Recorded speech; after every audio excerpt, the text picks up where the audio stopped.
Welcome. Welcome to another episode of Meet the Minds. I'm Sophie Campisi, and today we have on the one and only Nila Velchoff. Hi, Nila. Hey there, Sophie. Great to be here. Yeah, thanks so much for being here. So, Nila is an integration specialist, an energy medicine practitioner, and she's a life coach, helping people have their lives really work, especially intuitive, empathic people. Nyla has been all of those things to me and many, many, many more. Um, and yeah, it's really a joy, a pleasure, and an honor to have you here today. Thank you. It's an honor to be here. Yeah, you're so welcome. So this series, for you, Nyla, and anyone that's tuning in, this is the Meet the Mind series. This is where we talk to our REN practitioners, our experts, our specialists about their past, their journeys, kind of the behind the scenes back working of what they show up with. Um, you know, on our platform, they show up for one, sometimes multiple sessions a month, and they're showing up and they're doing their thing. And then that's it. There's obviously so much more to be learned, to learn about and to be discovered from each of our practitioners. So I hope to start kind of like getting into that juicy stuff with each of our practitioners here. So Nyla, and I want to add for the purposes of this is Nyla is so many things to me. One of the things in the context of this is she's been one of my best and greatest muses for I think what we have going on here with Ren Wellbeing. She is someone that the more people that get to experience the work that she's doing, the more the world will be working. And so it has been a mission of mine with Ren Wellbeing to create something that has more people get to experience some of the mastery that our practitioners have, to support them in their lives, their daily lives, and what they're up to in the world and beyond. So, yeah, thanks, Dyla. You're welcome, and thank you for being such a magnet for amazing people. I'm thrilled with who's in the Ren Well-being, and yeah, it's a dream come true for me to see you doing this. Thank you so much. So today, we're going to go through a series of questions that gets us to talking more about the sessions that you offer on Ren. I want to start and have you introduce yourself by actually telling us a little bit about your personal journey as a human. What has that been like, and perhaps some catalysts on your path to becoming a wellness practitioner? Mhm. Okay, well, thank you. So I am living in North Texas at the moment. Prior to that, I lived in Austin, and prior to that, I lived in Southern Colorado, which I just loved for 10 years. I call that my 10 years in the mountains. A deeply difficult and transformative era of my life. Um, as far as my journey, I really had my first awakening at 15, and another one at 17, and another one at 18, and then had a series of these events in my life to get me to where I am today. And I did a ton of trainings for the last 35 years or so, and all led to me being able to channel, me being able to coach, lead workshops, facilitate with people in different methods and different types. Um, yeah, I feel like my life's work has come together into something cohesive. Um, yeah. And of course, the biggest event that led me to being an energy healer was the death of my own child. As you know, that's part of my story. And it was the worst moment of my life and the best moment of my life. And the very next day after my son passed on, he was 7.5 years old. This is in 2013. The very next day, he started talking to me. And for 5 years, I channeled him for myself. And it's just proved to be incredibly reliable. Like what was coming through was so reliable. I trusted it more and more over time. And I used all my training and grounding and working with what's working instead of belief. I went with what was grounded and what worked. And I could see over time that the channeling was valuable and grounded. And one day he started channeling through me for other people. And so then my business took a different direction from coaching. It began into the world of healing and channeling. And to this day, I channel the soul of my son, Seth Orion, to do long distance energy healing for people, to do readings for people. And the other half of my business is still the language training and coaching. And the language of training is called the language of being. And that's something I've trained in for 22 years and continue to practice as well.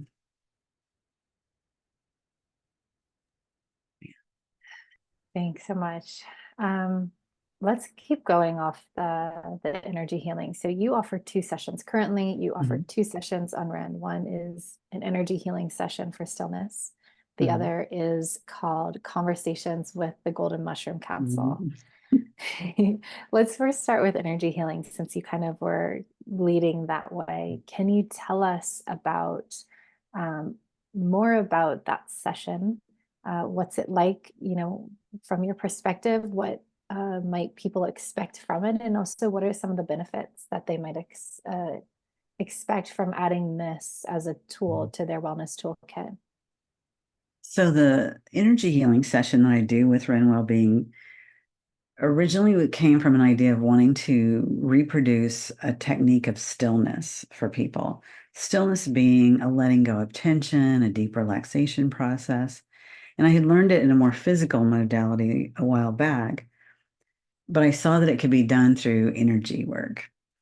And so we call that one Energy Healing and Stillness Series for that reason. It's like producing stillness for people by doing energy work seemed to be the most efficient way for people to get access to something that was near and dear to me, which is a deep state of stillness. A deep state of stillness is part of what got me through some of the most difficult years of my life, including my son's illness and his transition. A deep state of stillness means, at least for a period of time and longer periods of time, there's not a lot of turbulence or disturbance in your field or your biology. It's like your muscles are more calm, your digestive system's more calm, your thinking is more calm. And I found that to be incredibly valuable. And a lot of people do this, achieve these through different types of meditation. But I saw that it was possible through energy healing as well. And one of the benefits as far as wellness goes, and this is why people with serious illnesses go off and learn, really intense meditations and breath work, anything that releases tension from the body and helps us relax and put us in parasympathetic mode is where our bodies can heal from whatever it is we're dealing with, whether it's emotional healing, physical healing, spiritual healing, trauma. The healing can't really take place when we're tense and continuing on in the sympathetic mode where our body can't move into rest and digest mode. And so thankfully, this is getting a lot more publicity now. And there's tons and tons of information out there about parasympathetic and sympathetic and rest and digest versus flight, freeze or fawn. And so we can learn that easily out there with a little internet research, but how do we do it? And it's so important for people to find methods that work for them. And I like doing the energy version of it because you don't really have to do anything except show up. And sometimes that's what we want. We just want to be taken care of, we just want to let go and have somebody have a technique that is effective where we can simply go into receptive mode. Whether we're male or female, it's wonderful to drop into that feminine receptive side and receive. And so I saw the energy healing as a way to give that. So for health, it is one of the modalities of putting yourself in parasympathetic mode and giving your body a chance to move into healing and regenerating When we're tense all the time and in a lot of stress and strife, our body's constantly fighting off the degenerating process, the falling apart, disassembling, why we go through an extremely stressful time and then we're hit with physical problems and health problems. Our bodies can't sustain that state. So this is just a really easy way to access a state of peace and well-being, whether it's for 30 minutes or for 3 days or 3 weeks. And the more you do it, the more sustainable it can become. And it's certainly complementary with any other modality someone may use, whether they have meditation, breath work, massage, body work of other sorts. It's not contraindicated with anything else as far as I know. I have a question. So talking a little bit more about that dropping into stillness, you talked about like why it's so important. If you have anything you want to add, I would love to hear it. Like for people, especially that don't understand so much stillness or maybe aren't used to hearing the word in that way, like why is stillness so vital to us, specifically in 2024? Like what is it that we have going on now that really makes this a vital thing? And then also when it comes to doing the stillness session, you mentioned dropping into a deep state of stillness. I was thinking about, like I know that there's times when I'm asleep that I'm not deeply in a state of stillness. Like I Mhm. go to sleep and my system is tense and I wake up and I can still feel that my sleep isn't as restorative and all these things. And so can you talk a little bit more about stillness in these two capacities? Why is it so vital? And also um, a little bit more about, what it is to be dropped in and how Mhm. we might see that play out in our daily lives. So stillness in this context is an internal peace, an internal quietness where there's not a lot of disturbance. And I think we've become so used to disturbance in contemporary society, from the disturbance of driving down the freeway 80 miles an hour. And we're constantly having to navigate through the other cars and tailgaters and people cutting us off, to worry, fear, and worry. Our internal fears and worries cause a certain disturbance. Rapid thinking causes a certain disturbance. All of these things that ratchet up tension. And then we live in a digital age where we get a moment to ourselves. What are we doing? We're scrolling on the phone or playing a game on the phone or playing a computer game on the laptop. Or we're working on a Zoom call, on a phone call. We're constantly interacting with digital technology, which of course is amazing, but it also is very hard on the biology. And so the more we live in a society where everything is rapid and kind of ramped up, and that becomes normal, like we always have to have the TV on, always have to have the music on, always have to have people and kind of in a heightened state of busyness. If we want to remain healthy and aligned with who we really are, there's a lot of talk about alignment. And I'm starting to like develop distinctions. What do people mean by alignment? I'm going to talk about that in a class soon. Um, to be aligned with your nature, your center, that place of deep peace within you. In other words, something we often call our beingness, capital B beingness, requires a certain amount of calm. Not stillness as in don't move off the couch. Stillness is in whatever I'm doing, I'm still connected to myself. And as someone who's a highly sensitive person, an introvert, an intuitive, a creative, I can lose myself easily in other people's busyness. And so when I have stillness practices, I can come right back to being aligned. And to do the kind of work I do, I need to do it within 60 seconds.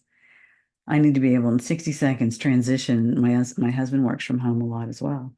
From talking, a lot of things going on in the house or phone calls, stuff, to getting present enough to open my channels and begin channeling within a minute or two of sitting down in front of the computer. And that's a skill that really is available to us if we have access to that deep, still place inside where there's not much conversation. Our thoughts aren't just bombarding us, and our body feels relaxed and at ease. And that's what people do meditation for. This is just a meditation that's done to you. That'd be one way to describe an energy healer doing medicine with you is the meditation is done to you. Um, so it's another method to reach that place of being deeply connected with your core so you can be truly present to yourself. And the more present you can truly be to yourself, the more present you can be to others, which of course is great for relationships. Something that you said, I think is like really, I want to like pull back out is being in a state of stillness is not synonymous with being still physically. Mhm. I think, what I hear you saying is what we might be a goal that we might be seeking to achieve is how can we in 2024 be deeply still internally while still navigating the external world, while still engaging in our relationships with our children, with our partners, with the technology, with our businesses, with needing to drive. How can we do all of these things, yet still be in a deep state of stillness internally so that Mhm. we're not getting swirled up in it? Would you say Mhm. that that's Yes. Yeah, if we want to feel whole and complete or have that as a something we're working towards, that we feel whole and complete with ourselves more and more of the time. Not everybody wants that, but people on a path of awakening, path of deep healing, that's part of what they're after, is they want to feel a sense of being whole and complete more and more and more of the time. Not like it's 100% gig, but more and more of the time, and being able to go there when you need to go there. Like in a crisis, it's nice to be able to go there in a crisis instead of getting so wound up that you can't really function in the crisis. and in 2024, like crises are here, like, and it doesn't seem like they're stopping. And I think part of what I see, and of course I'm so trained by you and other things, I'm fortunate enough to have access to this deep still space, but that's part of the nature of the world right now. Of course, I have a 1-year-old, going through that whole thing, like definitely a crisis of some sorts or many, like biological crises, I mean, across all areas. And um, yeah, I think that, what you just said, it's like stillness is um maybe one of the best tools we can have in our toolkit living in today's world, with all of this stuff going on, because I don't think we're meant to retreat. We're not meant to be paralyzed. I think we're being asked to continue to engage, but Mhm. we have to do it in a different way, not getting so swirled up in it, or all the things. How can we engage in a different way? And I think from this, what's coming through to me is stillness might be one of the best tools we can have to seeing what's possible for us in engaging, so that we're not, again, retreating to addictions, busyness, paralysis, overwhelm, things that are having us resist it, but how can we continue to go into it from a different space? And something else you said, stillness as a path to feeling whole and complete. Um, yeah, it's huge. Yeah, and you articulated that beautifully. I mean, this is what's been taught in the traditions, in the ashrams and the monasteries, when people used to more study with the Indian and Eastern gurus. It's like that was part of what they were learning. It's just that now it seems like so much of spirituality has been westernized and we learn it differently. I don't think it's as common to go to India on your sojourn. We're going to find a teacher in Texas somewhere. And so it's very different now. But if we remember the traditions, that is what they were talking about, or people who were deeply studied in Zen or Buddhism. That is what they were studying. That was part of what they were studying. And so my own teachers in stillness, that's where I got the word, was from them. And, perhaps we should change the word on the class. I'm open to that. But that's where the word means so much to me. It was very advanced work in stillness, and it was very fast.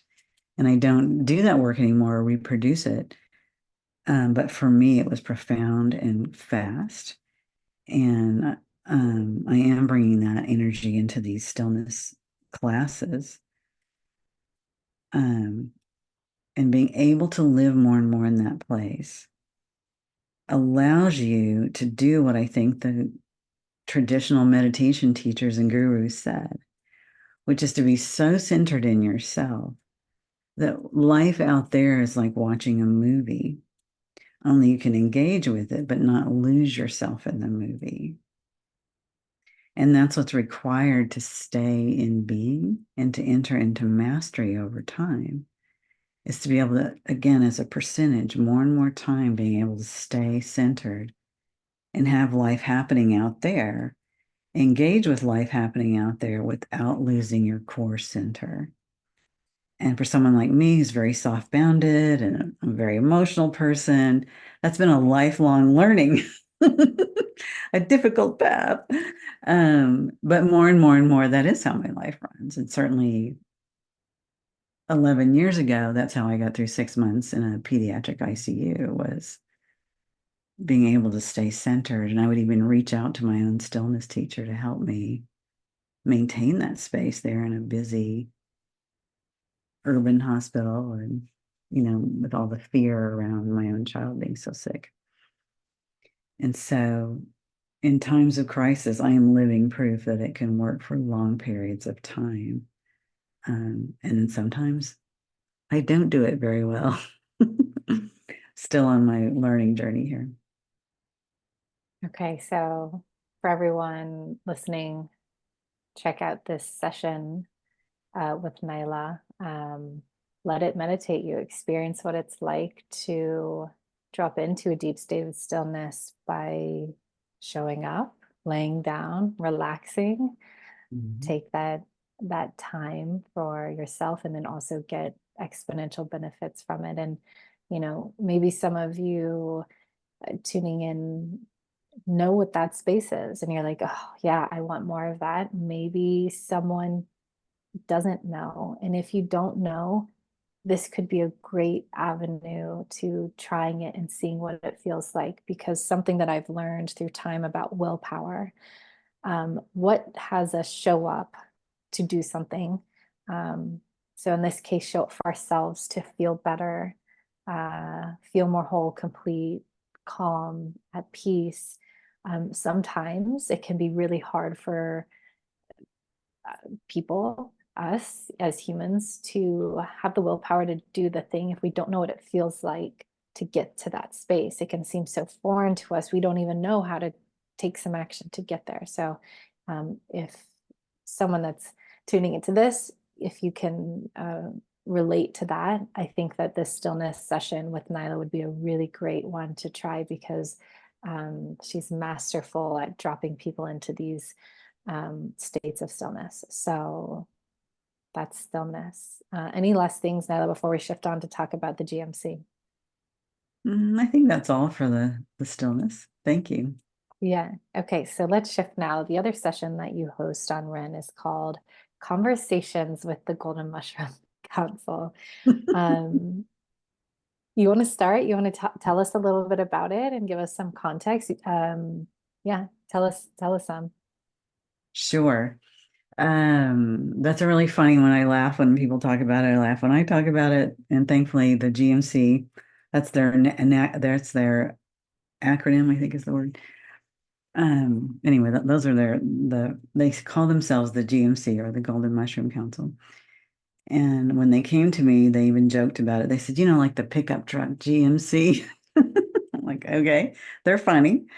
And so the GMC came to me a year ago. I channeled for 3 or 4 hours and was introduced to other spirit guides that I would be given permission to channel. And at that point, I had been channeling Seth Orion for 10 years, 5 years for other people. And so Seth Orion was introducing me to what he called these 5 chambers. And these were 5 different groups of spirit guides who wanted to work with me in different capacities. And one of them that came through the most that day was the Golden Mushroom Council. And part of how I manage being a channeler and an energy healer and these kinds of metaphysical things is I'm very balanced with my language work, which is very technical and grounded and provable. I don't know how provable the spiritual work is, other than the results I've gotten. I've gotten a lot of really amazing results over the years, thankfully. So when the Golden Mushroom Council came forward, I'm like, okay, this is going to take some grounding. Work with this. I'm not sure if this is real. But they introduced themselves and I've channeled them for hours and hours and hours and hours and hours since then. And they are powerful teachers.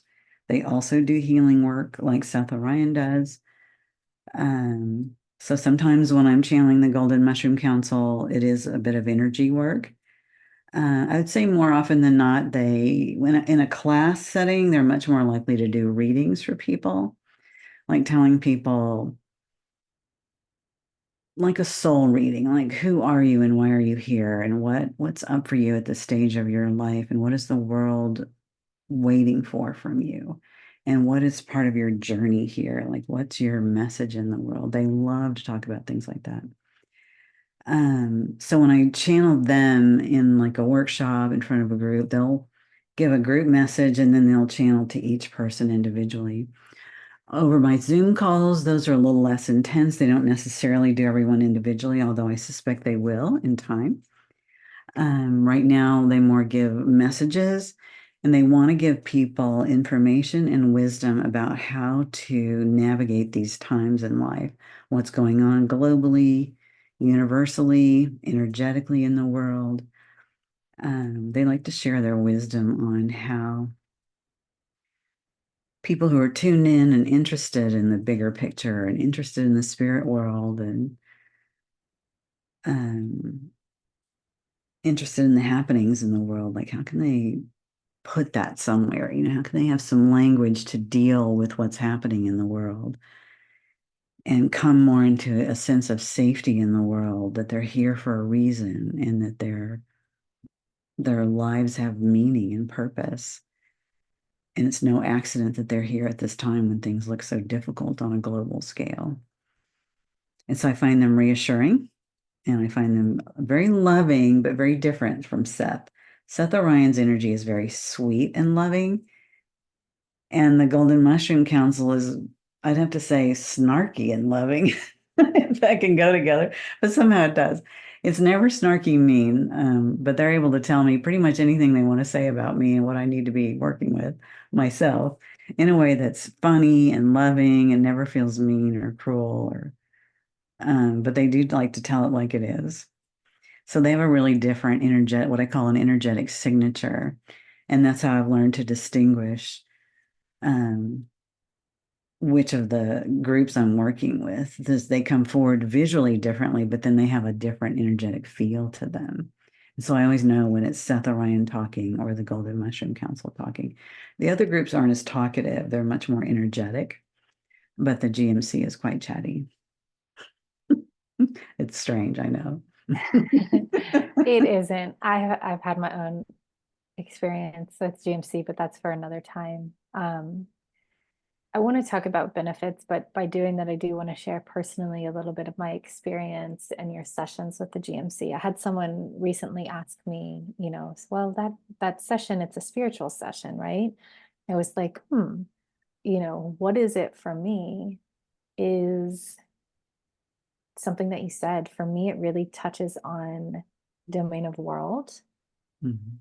Like often when I'm in those sessions, I'm getting so many distinctions about, and you already said this today, information for the times globally, what's going on, what might be at play that could help me make sense of some of these things, feel more hope, feel more relaxed and calm when I have some language to what might be at play. And maybe this is something that needs to be articulated for people who are tuning in that might not,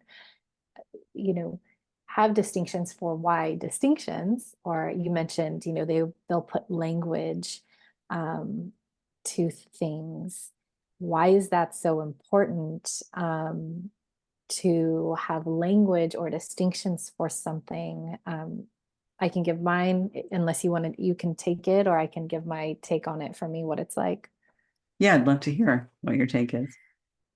For me, it's like, you know, there's so much going on in the world, and until I have language for it, it feels just kind of like chaos. It kind of adds to what we were talking about earlier, the busyness in my field. It's just kind of like adding up, and it's just compounding and compiling. And so sometimes then it can feel like a little bit of brain fog, a little bit of paralysis in that, like, I'm a visionary. If I can't see something, I don't have something to do with it. It can be very frustrating for me. And so when there is a lot going on, which there is for every human being that's alive right now, there's so much going on. It's almost, for me, it's like my field gets kind of ramped up. And when I come to these sessions and I get distinctions, I hear language for something that they might bring forward, language, wisdom, my field relaxes. It's like, oh, it's like taking the blindfold off. It's like, you know, cleaning up a messy, chaotic room. Um, I feel it in my whole body. And beyond that, I feel more confident. I can leave those every time. I feel a little more confident, whether I'm conscious of that or not. That's part of what's happening. It's like, oh, okay, I have a little more to work with. I have a little more tools in my toolbox. Now I can go out, take on the next day, and have a little more confidence in what's at play. Um, at large, because I find that in the group sessions on Ren, they do often touch on global distinctions and kind of like what's at play, what's going on, bigger archetypes, bigger kind of things like that. Mhm. It's so helpful for me. Excellent. I'm glad it's been helpful. Um, yeah, what was your question to me? Just benefits, what other benefits? I was sharing, like, for me, that's what I get for it. What would Oh, you, yeah. do you have anything to add to it? Like, benefits for someone that comes to these Yeah. sessions? Yeah, and it does come under the category of well-being because we all need some spiritual well-being. Those of us who are tuned in and interested in these things can have some spiritual not well-being. I mean, that's part of our growth and part of our crises in life is when we're not spiritually comfortable or feeling at home with ourselves. And spiritual crises can lead to massive spiritual growth. It's just how it works. It's not the only way it works, but it's one of the ways it works. And I feel like speaking with guides who have a much broader perspective than we might be able to in our human form is helpful to the spiritual side of us because the spirit of part of us remembers being that expanded. I think a lot of us have had experiences before we were embodied in this lifetime, living in spiritual dimensions where we had a much more expanded view. And it's been rough to be so contracted in this world in a human body. I'm not saying that's true for everyone, but I think it's true for many of us. And again, I don't know what's actually true, but we can start to see evidence when we look for it that this could be part of what's real. And so the spirit guides can come in and give us that perspective that we remember from another time. That's why it feels resonant sometimes. Feels like I'll have people say, oh, yeah, that's truth for me, what you just said, that I can feel that in my body. And that's like, we could say that's potentially like a memory, a soul memory of when they knew that too. And so I think spirit guides are wonderful for helping us remember our own spiritual, broad perspective from a much higher, higher place. So I think it's part of spiritual well-being to work with channeled information and to find channeled information that works for you. There's a lot of channeled information available now. And I think each person doing it has something unique and some of it's very similar. And I have my own unique thing. They I've been told they work with me because of my training in the language of being. That's not the only reason, I'm sure, but they say that's very, very useful to them because it gives them a clear way to communicate with me without too much getting lost in the interpretation. It gives me the right kind of thinking and language to hear them more clearly And so they have an easy channel to get in with me. And then I can articulate what they're saying because they'll communicate with me auditorily, but they communicate with me visually with visions and images, and then they can communicate kinesthetically, clairsentiently, through feelings and through the body. And I take all three of those communications and put it together into a message. And if I didn't have the kind of training I have in the language of being, I don't think I'd be able to get them as easily. And so it gives a little bit of unique articulation to my particular things that are channeled. And then there are other amazing channelers that have their particular gifts and what they bring through. So I think it's a great idea for people to find channeled work that really works for them. And hopefully for some, it'll be with me. Before we wrap up, I would like to do some myth busting to address some taboo about each of these modalities. So there's some overlap. I'll let you kind of decide, but about energy healing and then also about channeled work and your sessions. If you were to myth bust, what would that be? With energy healing, the one I struggled most with the most myself getting into the work, and in the past when it was offered to me over the years of my life, is energy work real? And can it really work? And thankfully, in my studies over the years, I came across people who have done the research, like a famous healer who's now departed.